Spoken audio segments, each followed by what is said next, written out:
Halo Sobat Wikap, terima kasih buat kalian yang udah ngeklik video ini. Dan buat kalian yang baru datang di channel ini, jangan lupa kalian like dulu video ini dan kalian subscribe ya channel Mimin, supaya Mimin lebih semangat dalam membuat alur cerita manhwa. Dan satu lagi, sebelum kita masuk ke videonya, alangkah baiknya kalian siapkan kopi dan cemilan kalian, atur posisi rebahan kalian juga. Oh iya, buat kalian yang ingin berdonasi atau sekedar neraktirin Mimin kopi, kalian bisa kok lewat link Saweria. Linknya sudah Mimin cantumin di link deskripsi dan ada juga linknya di bio channel Mimin. Kalian gak harus kok berdonasi, kalian bisa dukungin Mimin dengan cara kalian like video ini dan kalian subscribe. Gak usah banyak basa-basi lagi, langsung saja kita masuk ke alur ceritanya.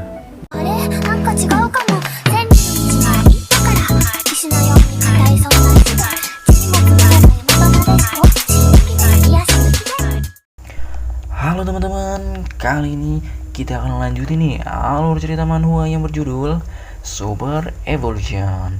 Scene dibuka diperlihatkan Minghe sedang memeriksa seluruh pintu yang ada di gedung itu. Dia berkata, pintu belakang juga sudah terkunci. Sudah tidak ada lagi. Gorong-gorong juga sudah terkunci rapat. Kurasa makhluk yang bermutasi itu tidak akan bisa memasuki tempat ini. Minghe tak sengaja melihat seseorang berjalan di luar gedung. Dan dia berkata, bukankah itu Dr. Zoa? Kenapa dia berkeliaran sendiri di daerah karantina seperti ini? Dia menuju ke bangunan kumuh. Apakah dia tinggal di sana? Tapi bukankah dia bukan seorang hunter? Akan sangat berbahaya bagi dirinya untuk keluar kelayapan sendirian seperti ini. Terdengar suara handphone yang berbunyi. Minghe pun mengangkat panggilan itu. Halo? Seseorang di panggilan itu menjawab. Adik Minghe. Terlihat ya, sebuah pah yang sangat mulus sedang memegang kakinya. Orang itu berkata lagi, kau di mana? Bisakah kau menemani kakak ini untuk makan malam bersama? Aku ingin membayar hutang budi karena sudah menyelamatkanku. Kau tidak boleh menolak ya. Ternyata dia adalah wanita yang sangat cantik. Dia adalah Suster Song yang diselamatkan oleh Minghe waktu di rumah sakit. Nama terakhirku Song dan nama depanku adalah Lan. Jadi kau bisa memanggilku Kak Song atau juga bisa memanggilku Kak Lan. Minghe menjawab, baiklah Kak Lan, aku saat ini sedang ada di daerah karantina. Kak Lan terkejut mendengar perkataan Minghe dan dia berkata, apa yang kau lakukan di sana? Bukankah mereka sudah melarang untuk masuk ke daerah sana? Kudengar makhluk yang bermutasi yang ada di sana lebih buruk dari yang sudah kita pernah lihat selama ini. Di sana itu benar-benar menakutkan. Minghe menjawab, aku sudah mendengar tentang bonusnya. Jadi kupikir aku akan bagus menghasilkan beberapa uang dari sana untuk membantu meringankan beban dari saudaraku. Oh, apa yang kau maksud? Itu adalah kakakmu, Taiyu. Apa kalian itu sebenarnya saudara kandung? Kami sebenarnya tidak sedarah, tapi kami berasal dari sebuah panti asuhan. Jadi kalian ini lebih dekat dibandingkan saudara kandung itu sendiri. Benar kan? Minghe menjawab, benar sekali. Kau ini anak yang pintar. Kuharap aku juga bisa memiliki adik muda seperti dirimu. Sambil melepas baju yang dikenakan wanita itu. Karena kau sedang bekerja, kurasa lain kali saja kita ketemunya. Terlihat Kak Lan sedang mandi di kamar mandi. Jangan lama-lama lihatnya. Ntar ular kuning lagi. Wanita itu bergumam. Sayang sekali, padahal aku sudah berdandan untuknya. Minghe berkata, iya Kak Lan, aku baru saja melihat Dr. Zoa. Dia berjalan-jalan di sekitar daerah karantina sendirian. Kupikir itu sangat berbahaya untuknya. Kak Lan menjawab, Dr. Zoa ya? Apa yang dilakukan dia di sana? Aneh sekali. apa kau sudah yakin kalau itu memang dia? Dia tidak melihatku, mungkin karena aku ada di balik pintu kaca tebal ini. Bicara tentang Dokter Zoa, dia bertingkah aneh selama setahun belakangan ini. Dia dulunya adalah orang yang sangat rajin. Anehnya, dia suka tidak hadir di rumah sakit dan suka buru-buru meninggalkan pekerjaannya. Dia juga sering membuat kesalahan selama operasi pasien. Kesehatan mentalnya sepertinya sedang terganggu, karena kulihat dia seperti orang yang tidak pernah tidur. Pada suatu waktu, cabang rumah sakit mengirimkan kami contoh darah dari makhluk bermutasi tersebut dan berharap kalau Dr. Zoa bisa memurnikannya. Akan tetapi dia bilang kalau dia tidak sengaja menghilangkannya, sampel darah tersebut. Minghe terkejut mendengar apa yang terjadi. Dia berkata, apa ini adalah sumber dari polusi yang sedang terjadi? Minghe bertanya, Kak Lan, kapan terakhir kali Dr. Zoa menghilangkan sampel darah tersebut? Kak Lan pun menjawab, kurasa itu terjadi sekitar setahun yang lalu. Ah iya benar, aku sekarang ingat hari itu. Kurasa itu saat kau sedang dalam kondisi koma di rumah sakit. Kurasa sumber dari semua polusi ini dan mutasi yang terjadi saat ini mungkin dikarenakan sampel darah tersebut. Jejak waktunya pas sekali, karena ada waktu untuk darah itu berikubasi dengan parasit bawah tanah yang ada. Jadi mereka terkena polusi setahun yang lalu, dan itu juga yang menyebabkan mereka bisa bermutasi seperti sekarang ini. Apa kau yakin dengan hal ini? Tapi Dr. Zoa bilang kalau dia kehilangan darah tersebut saat proses pemurniannya sedang berlangsung. Kurasa dia sudah berbohong. Aku mendapatkan gambaran yang jelas dari kelas teoriku terdahulu. Aku tidak mungkin meragukan hal ini. Tidak heran, itu bisa saja menjadi alasan kenapa Dr. Zoa berkeliaran di karantina. Kurasa dia sudah sadar kalau dialah penyebab dari semua kekacauan yang terjadi ini dan sedang mencari sampel darah yang hilang waktu itu. Akan sangat berbahaya bagi dirinya untuk melakukan hal ini sendirian. Lagian, dia itu bukanlah seorang hunter dan sudah pasti makhluk mutan yang ada di sekitar daerah ini sudah bermutasi lebih ganas lagi. Kurasa dia merasa khawatir kalau dialah yang dituduh sebagai orang yang penyebab dari semuanya ini. Ini bukanlah hal kecil, Kak Lan. Kau sebaiknya mengatakan hal yang kau ketahui kepada pemerintah terdekat, agar mereka bisa mulai investigasi tentang bangunan yang ditinggalkan tersebut. Dr. Zoa bukanlah seorang hunter. Kurasa dia tidak tahu betapa berbahayanya daerah ini. Aku harus segera menghentikan dia. Baiklah, akan kuhubungi mereka sekarang. Berhati-hatilah, oke? Aku akan baik-baik saja. Aku hanya akan keluar untuk menghentikan dia. Aku juga tidak akan langsung pergi menuju pusat dari sumber polusi itu. Tempat berpindah di mana kelompok Minghe sedang berkumpul. Terlihat si rambut putih berkata, Minghe sudah kembali. Sambil berjalan, Minghe berkata, kita akan aman di sini selama pintu utama tersegel. Dengan begitu, belatung itu tidak akan bisa masuk. Kalian istirahatlah dulu. Aku akan keluar sebentar. Aku akan segera kembali. Lin Yoyo berteriak, kamu mau kemana? Di luar sangat berbahaya, dan kau juga sendirian. Minghe tak menghindari perkataan dari Lin Yoyo. Dia pun beranjak keluar dan menutup pintu. Minghe berjalan dan melihat belatung mutan yang dihajarnya tadi, dan bergumam, mungkin kita tidak membunuh mereka semua, tapi setidaknya dengan ini mereka tidak akan kemana-mana sementara waktu. Harusnya Dr. Zoa melewati jalan ini tadinya. Minghe berjalan dan berhenti di gang yang sangat sempit. Dia berkata, jalan pintas. Minghe pun berjalan menyusuri gang itu. Terlihat ada beberapa monster yang turun dari atas. Monster-monster itu mengepung Minghe. Terlihat dari luar gang ada suara yang sangat keras. Minghe pun keluar dari gang itu. Dia berkata, "Kurasa lewat sini." Setelah Minghe keluar dari gang, terlihat di gang itu monster-monster yang tadi mengepung Minghe semuanya telah mati, dibunuh oleh Minghe. Minghe pun menemukan keberadaan Dr. Zoa dan bersembunyi sambil mengikuti Dr. Zoa dari belakang. Dia berkata, "Di sana rupanya dia." Terlihat Dr. Zoa sedang memasuki gedung yang kumuh. Minghe pun mengikuti Dr. Zoa dari belakang dan ingin masuk ke dalam gedung itu juga. Di saat Minghe memasuki gedung, terlihat ada sebuah lubang besar. Minghe berkata, "Kenapa banyak sekali lubang besar di sini?" Dan juga ada sebuah tali tangga yang menuju ke lubang bawah.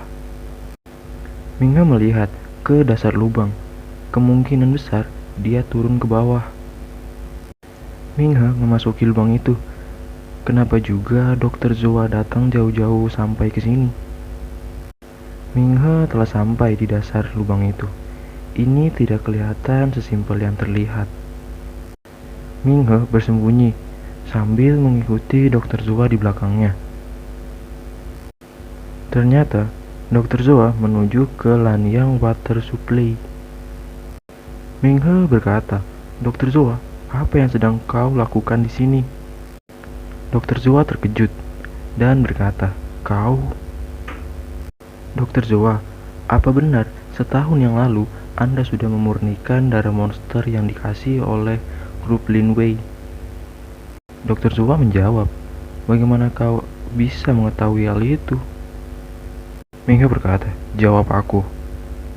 Sambil ketakutan, si Dr. Zoa berkata, "Aku akui, aku memang membuat kesalahan besar. Awalnya aku tidak tahu." Sambil Dr. Zoa menuruni tangga. Dan aku juga tidak ingin menyembunyikan kesalahannya ini. "Minghe, aku tidak sengaja melakukannya. Aku ini adalah seorang dokter, seseorang yang menyelamatkan nyawa orang lain. Kau tidak tahu kalau kelalaian itu akan menyebabkan organisme bermutasi. Aku hanya datang ke sini untuk memeriksa apakah pasokan air tercemar karena darah yang hilang tersebut ada di sekitar sini." Sambil ketakutan, Dr. Zoa berkata, "Aku ingin menebus kesalahanku. Aku benar-benar ingin menebus semua kesalahanku itu." Minghe berkata, "Tapi kau bukanlah seorang hunter. Jika Anda melaporkan hal ini kepada para pejabat, mereka akan menanganinya." Dr. Zoa berkata, "Tapi kau kan seorang hunter. Ketika kami diserang di rumah sakit, kau datang dan menyelamatkan begitu banyak orang. Kau ini kuat dan semua orang sudah menyaksikannya. Minghe, bantulah aku." Sambil memohon kepada Minghe, Dr. Zoa berkata, "Aku punya istri dan anak-anak.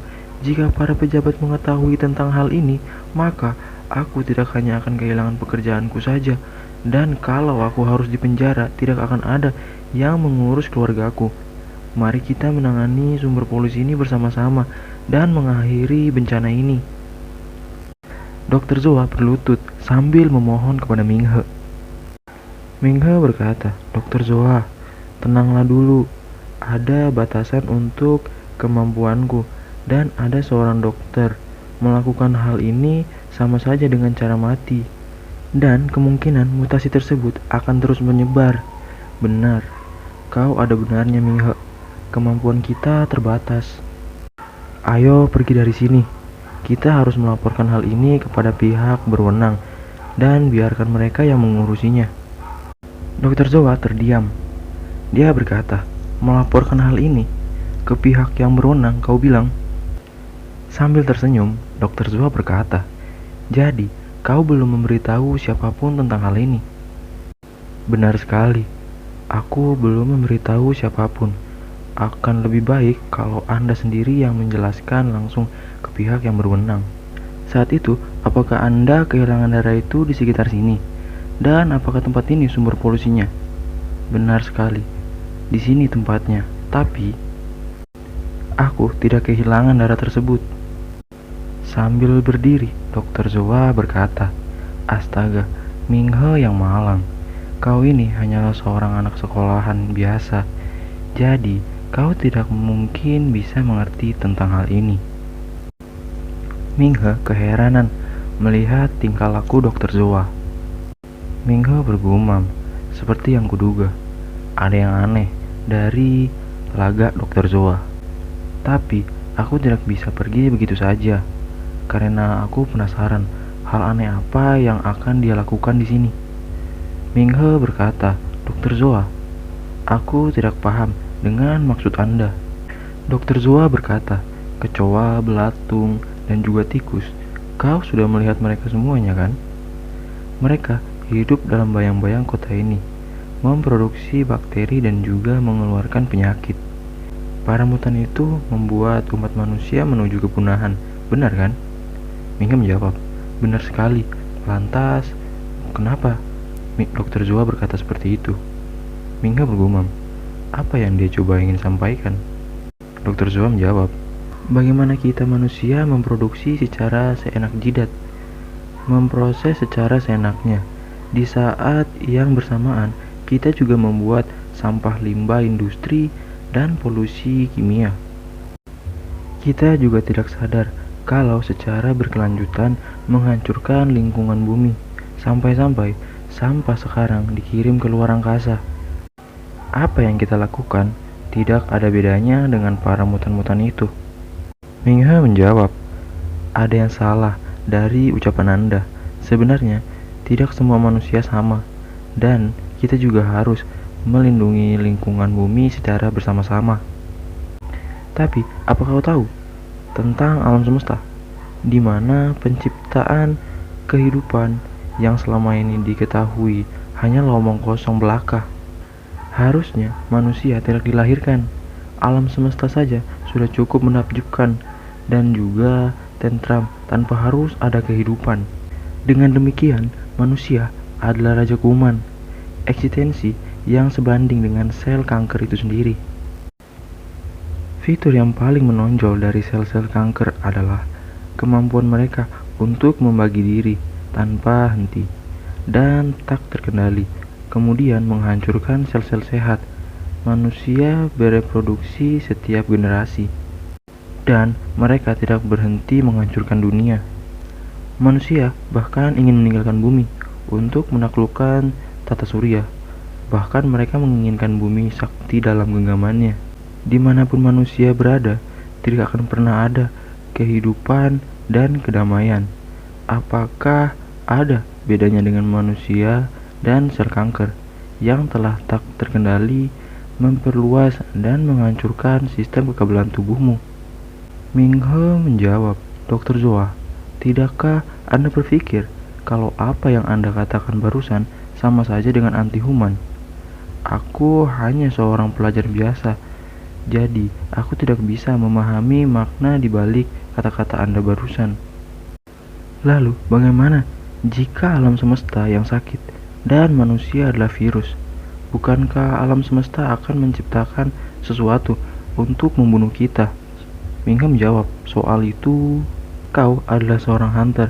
Sejak sedini mungkin, kau telah mempelajari tentang binatang bencana, bencana alam, dan bencana dahsyat."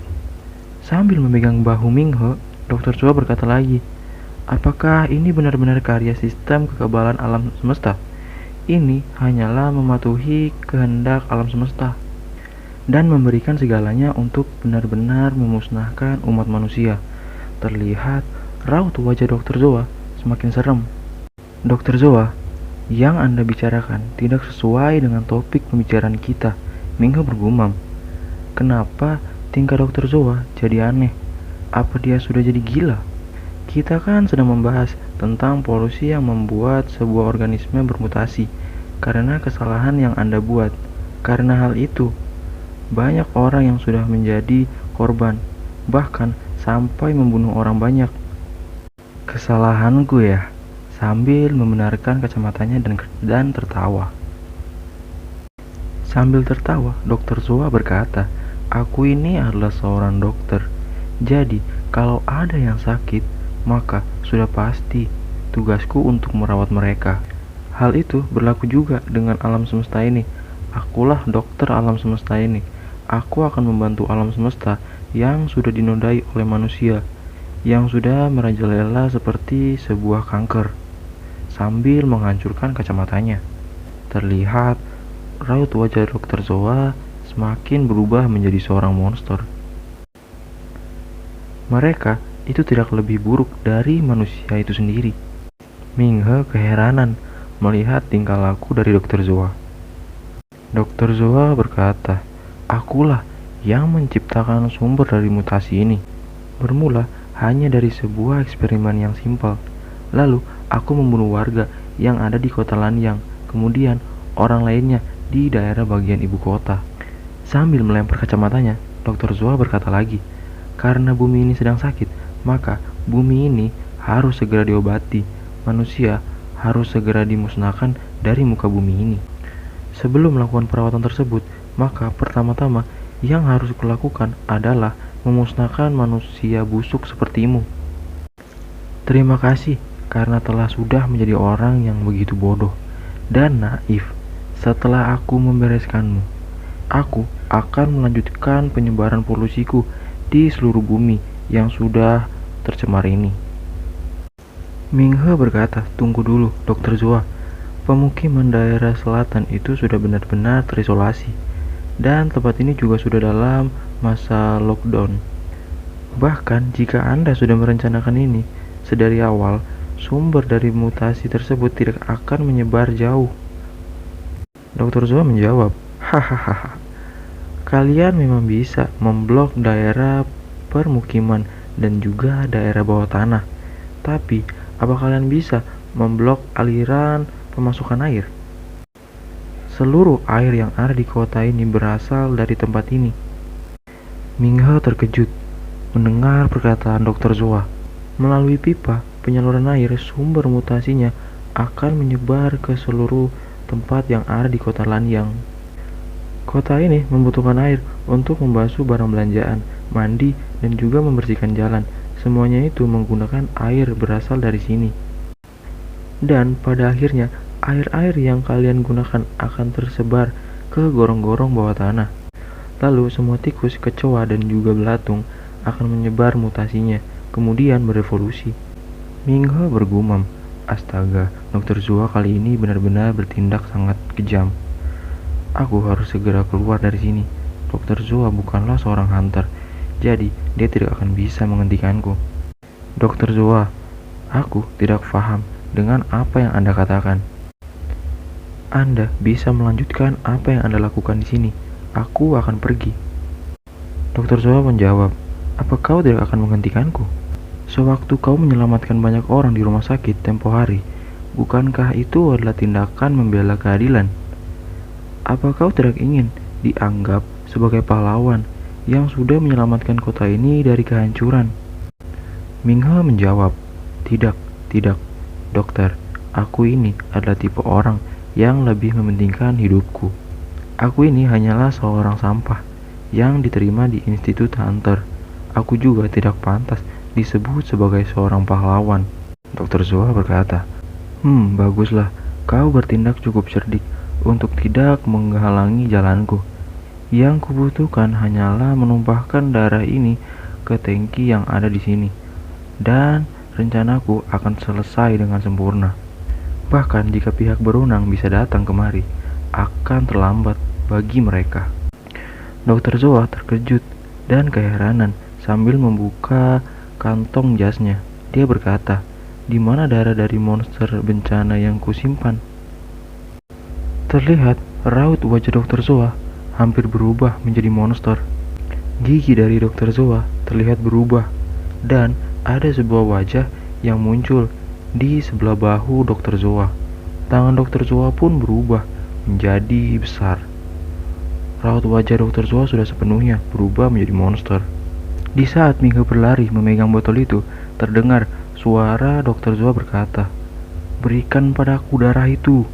Minghe terkejut. Ternyata Dr. Zoa mengejarinya. Dia bergumam, "Seperti yang udah kuduga, Ini adalah item kuncinya. Apa itu kemampuan hunter dari Dr. Zoa? Tidak, dia menggunakan dirinya sendiri untuk melakukan eksperimen mutasinya. Terlihat, Dr. Zoa berlari sambil berteriak, "Kubunuh kau, Minghe." Dia pun memegang bahunya yang terlihat ada sebuah wajah. Dia pun mengambil dan melemparkannya ke Minghe. Yang dilempar Dr. Zoa berubah menjadi sebuah monster kecil. Dr. Zoa berteriak, "Robek dia sampai berkeping-keping." Minghe bergumam, "Akhirnya aku sampai." Terlihat monster-monster itu hampir menyerang Minghe. Minghe pun melompat ke tali yang ada di situ. Sewaktu dia ingin keluar, terlihat ada sebuah serangan dari monster itu dan memutuskan tali yang dipegang Minghe. Minghe berkata, "Benar-benar bajingan yang licik." Terlihat monster-monster itu mengepung Minghe. Monster-monster itu pun mulai menyerang Minghe bersama-sama. Minghe mendapatkan celah untuk keluar. Dia pun melompat ke monster-monster itu. Akhirnya, Minghe berhasil keluar dari lubang itu. Minghe melihat ada sebuah semen basah. Dia pun mengambil semen itu dan terlihat semen-semen itu berkumpul di tangan Minghe. Minghe berteriak, "Pemadatan!" Semen-semen yang ada di tangan Minghe langsung keluar sangat banyak dan langsung menutup lubang yang ada di situ. Monster-monster di bawah yang ingin mengejar Minghe terkejut dan terlihat monster itu terkena semen itu dan jatuh ke bawah lagi. Dr. Zoa berkata, "Aku bisa merasakan darah itu dari sini. Karena tubuhku terisi dari darah itu."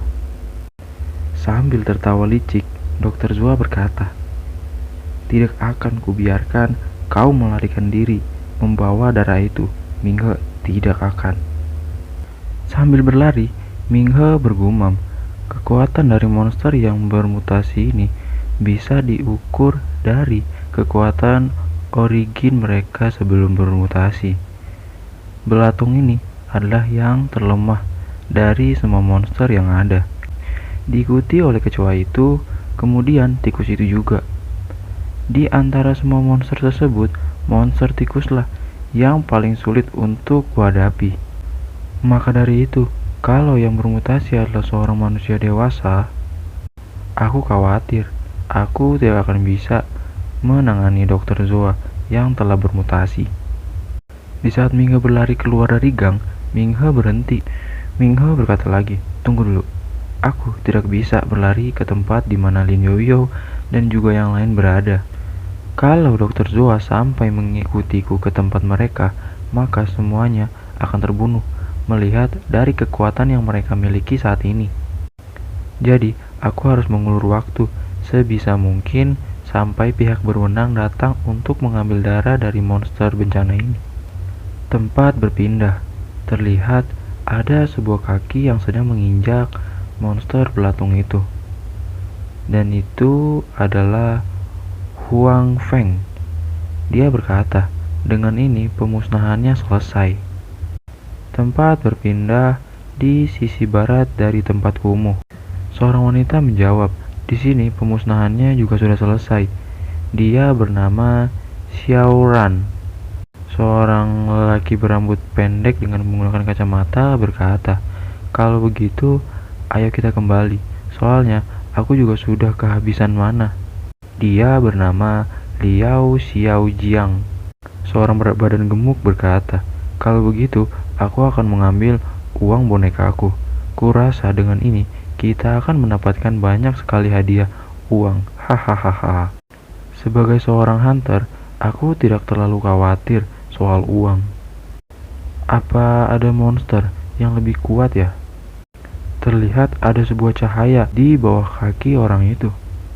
Sebuah ledakan pun terjadi.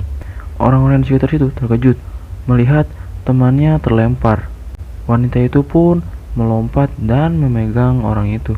Di sebuah lubang yang diledakkan tadi, keluar Dr. Zoa. Seorang bertopi berkata, "Wah, wah, wah, lihat pendatang baru ini." Orang berkacamata berkata, "Hahaha, tidak kusangka ada monster yang bersembunyi di bawah sana. Mari bereskan dan secepat mungkin, lalu istirahat setelahnya." Seorang berbadan gemuk berkata, "Ini benar-benar monster yang besar. Dengan ini, kita akan jadi kaya raya. Kalau kita berhasil membunuh yang satu ini, maka kita akan mendapatkan setidaknya ratusan yuan. Kita ada berlima, maka kalau dibagi rata, masing-masing dari kita bisa mendapatkan uang sebanyak 20.000. Ini lebih mudah ketimbang membunuh belatung." Seseorang yang menggunakan topi berkata, "Dasar monster busuk, kau ini benar-benar tidak beruntung. Baru keluar langsung menghadapi 5 orang hunter peringkat Monglow seperti ini." "Baiklah kalau begitu." Dokter Zoa berkata, "Perawatan terbaik berikutnya adalah memusnahkan kalian semua." Terlihat Dokter Zoa ingin menyerang orang yang bertopi itu. Orang yang bertopi itu mundur beberapa langkah. Dia berkata, "Lambat sekali. Bagaimana kau bisa menangkapku kalau begitu?" Tetapi orang bertopi itu terkejut. Ternyata tangan dari Dokter Zoa bisa memanjang. Akhirnya orang itu tertangkap dan dia pun dicengkram oleh Dokter Zoa. Dokter Zoa berkata, "Seperti yang kuduga. Metode perawatan terbaik yang bisa dilakukan untuk kalian adalah membunuh kalian semua." Terlihat tangan dari Dokter Zoa berubah dan Dokter Zoa pun langsung menusuk orang bertopi itu. Dia berkata, "Satu tumbang." Cewek berambut pendek berkata, "Tidak, Huang Feng." Sambil menurunkan temannya, dia berlari dan langsung menyerang Dokter Zoa.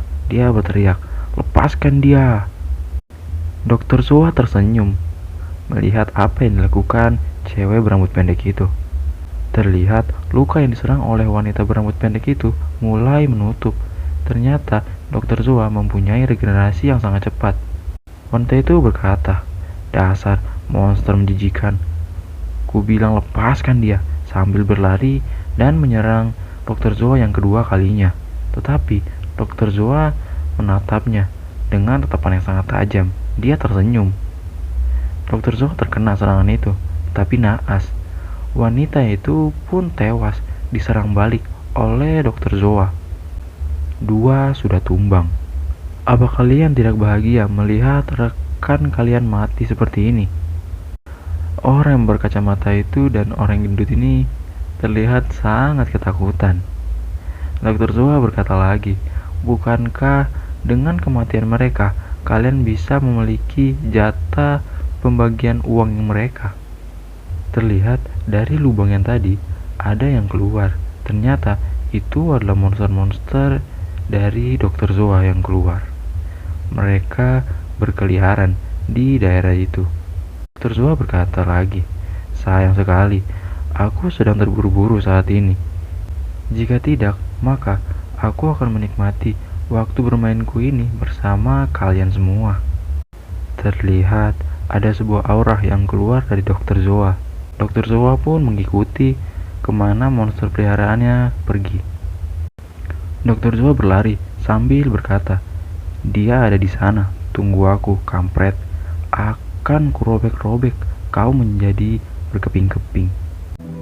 Oke teman-teman, kita pun telah sampai nih di penghujung video. Kalian mau tahu kan kelanjutannya atau alur cerita manhwa menarik lainnya? Kita bakal lanjut lagi di next video. Sekian dari Mimin pamit undur diri. Kita bakal ketemu lagi di next video. Bye.